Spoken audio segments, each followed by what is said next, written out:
Ya, jadi rabies ini masih menjadi masalah di Indonesia karena memang ya pertama tentu populasi hewan penggigit penular rabies ini dalam hal ini anjing terutama itu populasinya meningkat.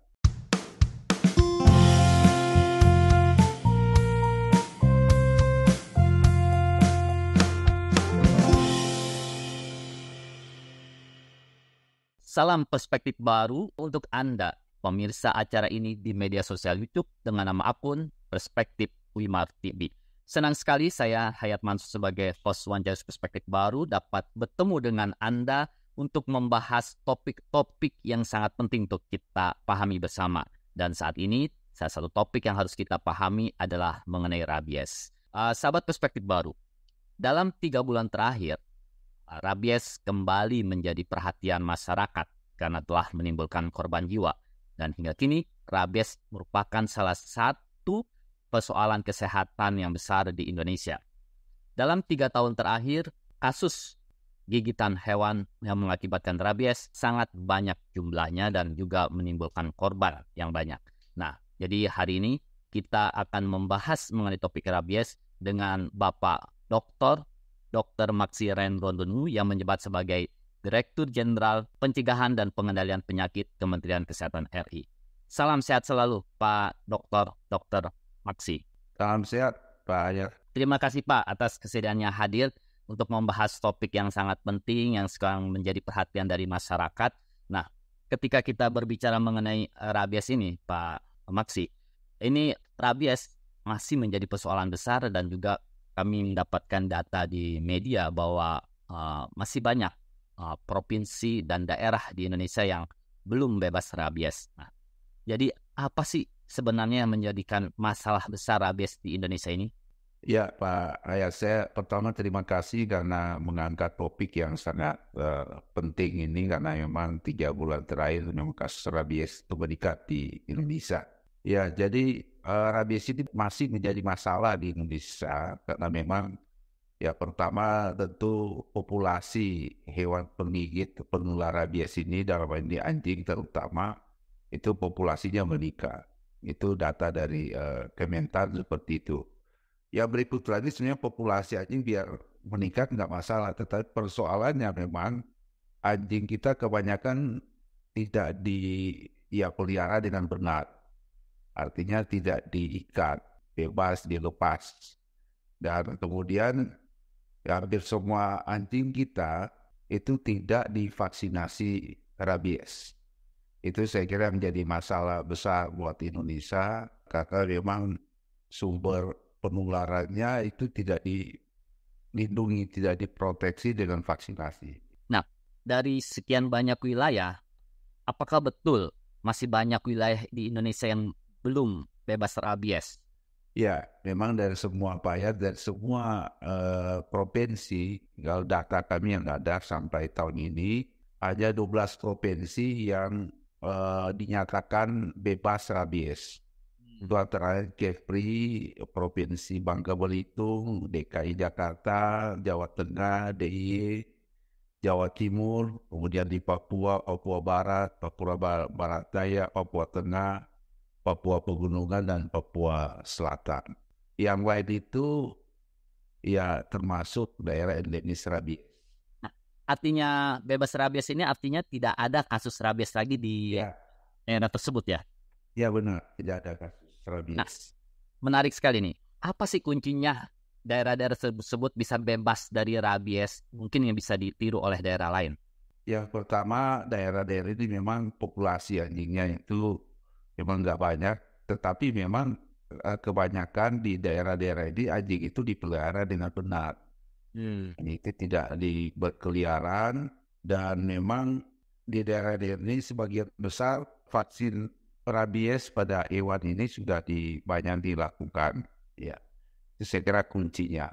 Pak Maksi, ini kan kasus masih adanya rabies di beberapa daerah karena banyak anjing ya yang dibiarkan berkeliaran ya di jalan dan juga banyak yang divaksin. Nah, kalau urusan ini sebenarnya urusan Kementerian Kesehatan atau urusan kementerian lainnya yang menangani anjing ini supaya tidak berkeliaran di jalan dan sebagainya? Ya, karena ini hewan tentu urusan dari Kementerian Kesehatan ini ada di Kementan ya, Kementerian Pertanian, karena di sana ada salah satu yang menangani ya dirjen tentang kesehatan hewan. Jadi ini merupakan urusan daripada Kementerian Pertanian dalam hal ini. Nah, ini kan tadi sering disinggung bahwa rabies itu salah satunya disebabkan oleh kasus gigitan anjing ya. Nah, apakah memang rabies ini hanya disebabkan oleh anjing ataukah ada hewan lain yang bisa menyebabkan rabies? Untuk hewan penular rabies, itu bukan cuma anjing, juga kucing, monyet, tapi memang 98% kasus rabies ini ditularkan dari hewan anjing. Ya 2% aja untuk hanya lain seperti saya katakan tadi monyet dan kucing. Ya.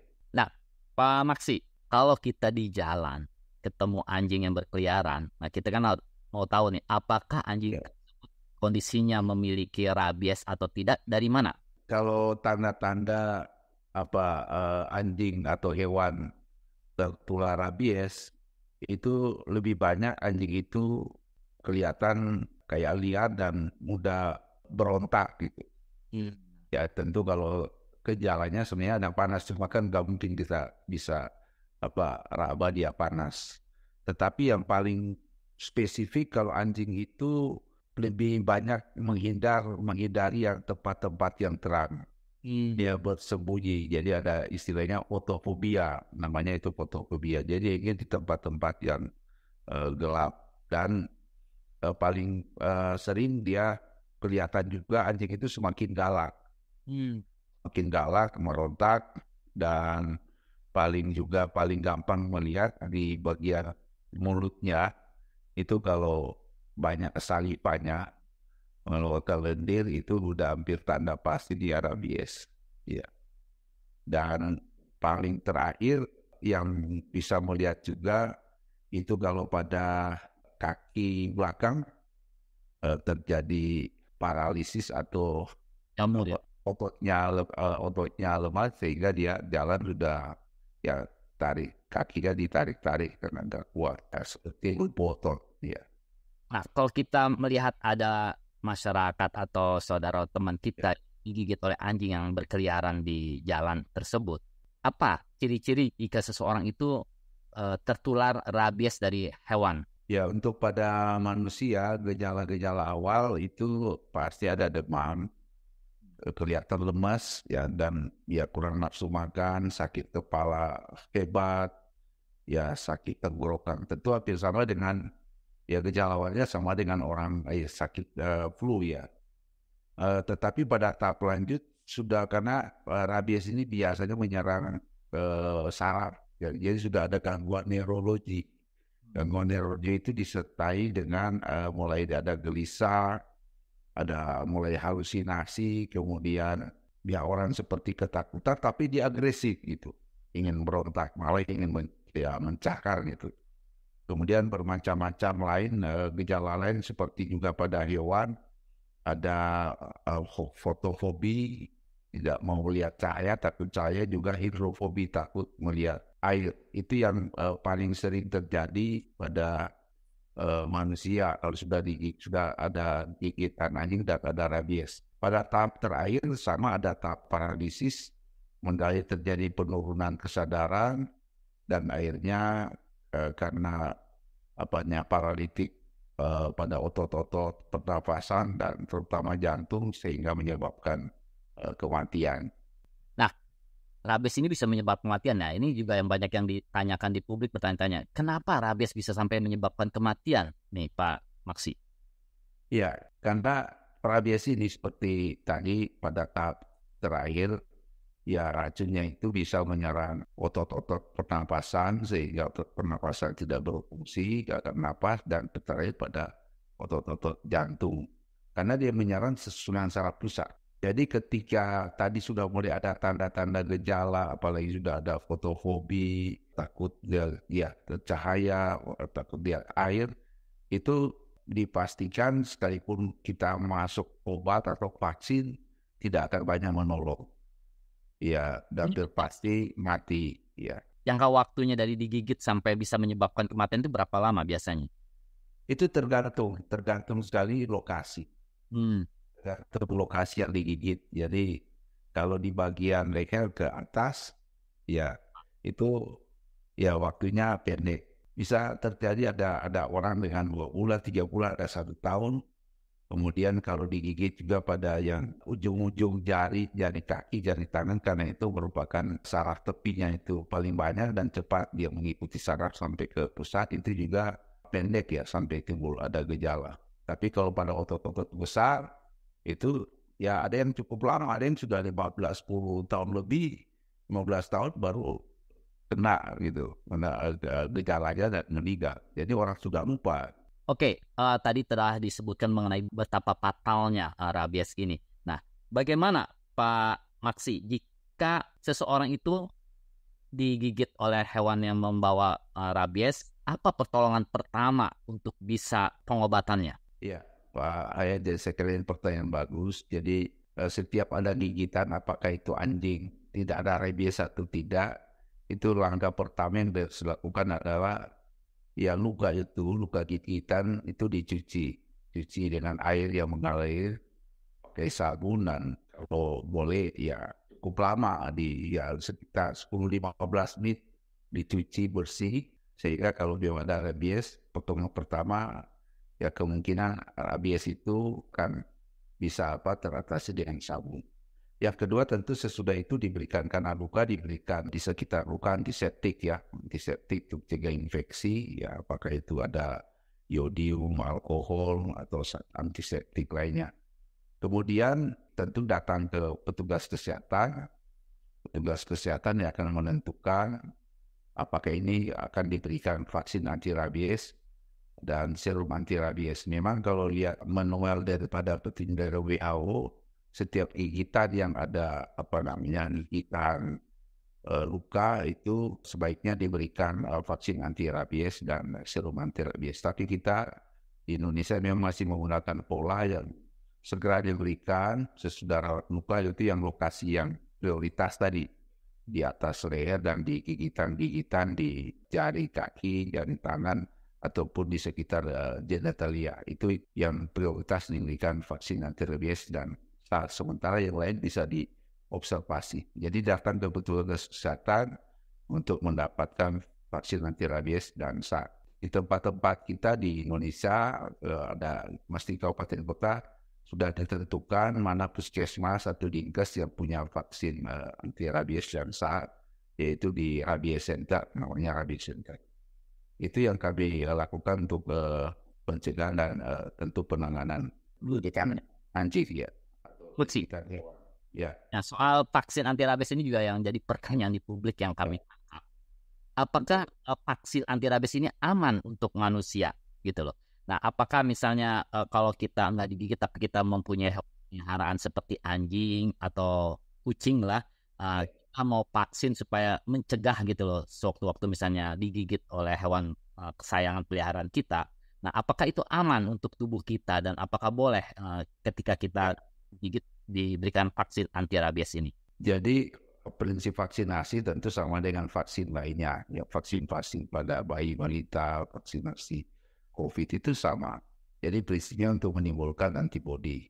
Jadi vaksin itu yang sudah beredar itu sudah dinyatakan ada izin edarnya, tentu aman dari BPOM maupun dari ITAGI. Jadi kajian vaksinasi ini kan sudah ada standarnya. Jadi sepanjang ini belum ada laporan tentang bahaya vaksin rabies untuk dilaporkan kepada orang-orang yang sudah mendapatkan vaksin anti rabies maupun serum anti rabies. Aman ya. Nah, karena aman ini mungkin banyak pemirsa dan pendengar yang ingin melakukan vaksin anti rabies. Boleh tanya nggak Pak Maksi? Ini free atau tidak seperti vaksin COVID? Jadi pemerintah dalam hal ini Kementerian Kesehatan tiap tahun mengadakan vaksin anti rabies dan serum anti rabies. Tapi hanya untuk orang yang sudah digigit, jadi bukan diberikan umum. Jadi sudah ada gigitan hewan penular rabies dan itu memang prioritas kita berikan. Dan itu kita distribusikan ke daerah-daerah. Jadi Kementerian Kesehatan hampir tiap tahun itu mengeluarkan dana ya cukup besar, ada sekitar hampir 60 miliar untuk pengadaan vaksin rabies maupun serum rabies. Dan pemerintah daerah juga ada berapa yang sudah mengadakan sendiri. Ya, terutama yang prioritas-prioritas yang sering terjadi PLB, yaitu di Bali, di NTT, dan juga di Kalimantan Barat. Tentu kami harapkan di Sulawesi Utara, itu kami harapkan mereka juga punya kontribusi pemerintah daerah. Dan itu dilakukan gratis. Ya. Vaksin. Ya. Selain pengadaan vaksin anti rabies gratis terus, apalagi langkah-langkah yang dilakukan oleh Kemenkes untuk Indonesia ini bisa bebas dari rabies? Saya kira yang pertama, langkah kami tentu, kami Kementerian Kesehatan jangan jadi seperti pemadam kebakaran, karena sumbernya itu yang paling penting adalah pada hewan. Oleh karena itu kami terus berkoordinasi dengan teman-teman di Kementerian Pertanian untuk bagaimana kita bersama-sama melakukan perlindungan proteksi tentu pada hewan dengan memaksimalkan vaksinasi itu pada hewan. Itu penting sekali koordinasi. Dan kemudian bagaimana juga kami mengajak kalau boleh pada Pemda jangan ada anjing-anjing liar. Kalau boleh anjing itu betul-betul dipelihara dengan baik, diikat sehingga tidak kalau dia kena rabies dia tidak menggigit orang. Kalau itu udah diikat di luar ya. Yang berikut lagi tentu kami melakukan tadi tempat masing-masing kabupaten kota kami melatih yang di puskesmas yang akan dijadikan rabies center, karena rabies center itu fungsinya mulai daripada edukasi, promosi pada masyarakat tentang apa rabies dan bahaya rabies, kemudian cara pencegahannya. Juga di situ disiapkan petugas-petugas yang dilatih untuk dapat memberikan vaksin anti rabies maupun serum anti rabies. Yang di samping itu tentu kita memperkuat surveillance terus. Setiap ada laporan satu kasus di wilayah di Indonesia, tentu kami segera melakukan koordinasi dan merespons bersama-sama dengan pemerintah daerah dan juga tentu dengan kementerian lain seperti Kementerian Pertanian. Itu yang kami lakukan. Oke, terima kasih Pak Maksi. Dan sebagai penutup, saya mengingatkan kepada masyarakat bahwa kita juga dapat mendukung upaya-upaya yang dilakukan oleh Kemenkes dengan berupa kesadaran kita untuk tidak membiarkan hewan peliharaan ada berkeliaran di jalan. Terima kasih, sampai jumpa di wawancara khusus perspektif baru berikutnya.